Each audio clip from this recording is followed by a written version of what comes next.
وقضى ربك ألا تعبدوا إلا إياه وبالوالدين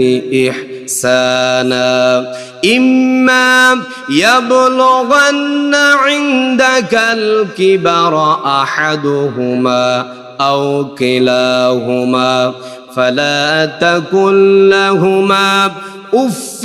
ولا تنهرهما وقل لهما قولا كريما واخفض لهما جناح الذل من الرحمة وقل رب ارحمهما كما ربياني صغيرا الله أكبر এই আয়াতের মধ্যে বলছে ওয়াকাদা রাব্বুকা আল্লা তা'বুদু ইল্লা ইয়াহু এ দুনিয়ার আমার বান্দারা তোমরা আমি আল্লাহর ইবাদত করবা কার ইবাদত আমি আল্লাহ রাব্বুল আলামিনের ইবাদত করবা এরপরে কার গোলামি করবা কার আনুগত্য করবা ওয়াবিল ওয়ালিদাইনি ইহসানা সুবহানাল্লাহ কোন তোমাদের মা বাবার সাথে তোমরা সুন্দর আচরণ করো সুবহানাল্লাহ কোন আল্লাহর পরে আল্লাহ কার সম্মান তুলে ধরেছে মা বাবা কার অনেকে আছে আমাদের মধ্যে মা বাবাকে সম্মান করতে চায় না অনেকে আছে ফিরকে বেশি সম্মান দিয়ে ফেলে অনেকে আছে মা বাবার চেয়ে অন্য ব্যক্তিকে বেশি সম্মান দিয়ে ফেলে এই জন্য আল্লাহ পাক বলছে এটা তো শিরক হয়ে যাবে তুমি আমি আল্লাহ রব্বুল আলামিনের পরে বেশি সম্মান করবা তোমাদের মা বাবাকে সুবহানাল্লাহ এরপরে বলছেন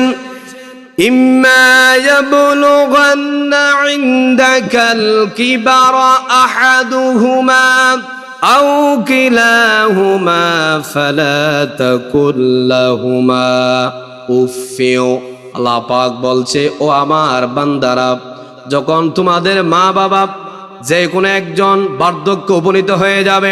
দুইজনের মধ্যে যদি উভয়ে যদি মুরব্বী হয়ে যায় বৃদ্ধ হয়ে যায় তোমরা তাদের সাথে দমক দিয়ে কথা বলেও না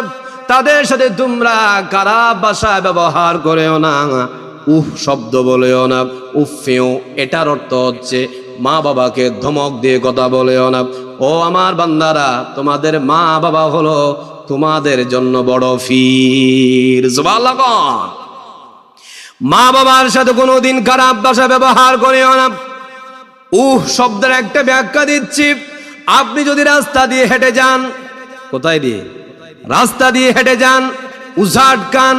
তাহলে আপনি সেখানে তো কান্না করেন না আপনি শুধু একটা শব্দ ব্যবহার করেন ঠিক কিনা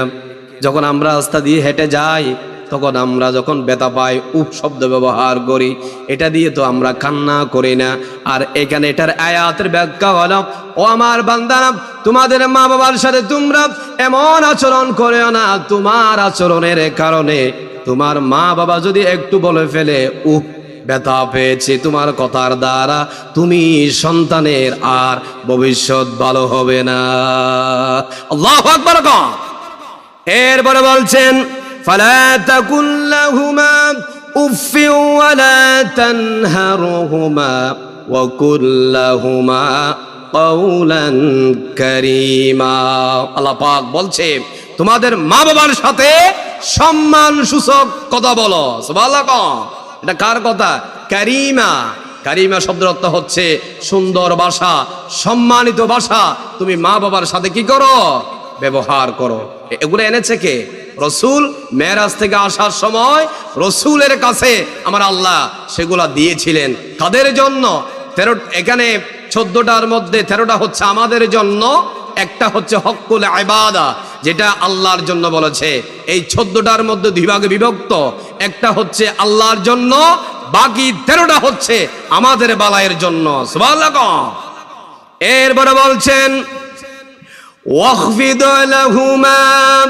جناح الذل من الرحمة وقل رب ارحمهما كما ربياني صغيرا الله أكبر قال এই আয়াতের মধ্যে বলছে তোমাদের মা বাবার জন্য তোমরা কি করো? বেশি বেশি দোয়া করো। সেই দোয়াটা তোমাদের বানিয়ে বানিয়ে বলতে হবে না। আমি আল্লাহ রব্বুল আলামিন কোরআনে কারীমের মধ্যে আয়াত নাজিল করে দিয়েছি, রব্বিরহামহুমা কামা রব্বায়ানি সগীরা। এটার অর্থ হলো, ও আল্লাহ, আমার মা বাবা আমাকে ছোট শিশু থাকতে শৈশবকালে যেভাবে আমাকে কোলে নিয়ে ঘুম পাড়াইয়া দিয়েছে, কত আদর করেছে, কত যত্ন করেছে, আপনি সেইভাবে আমাদের মা বাবাকে ওইভাবে তোমার রহমতের চাদর দিয়া ডেকে রাখবা। সুবহানাল্লাহ।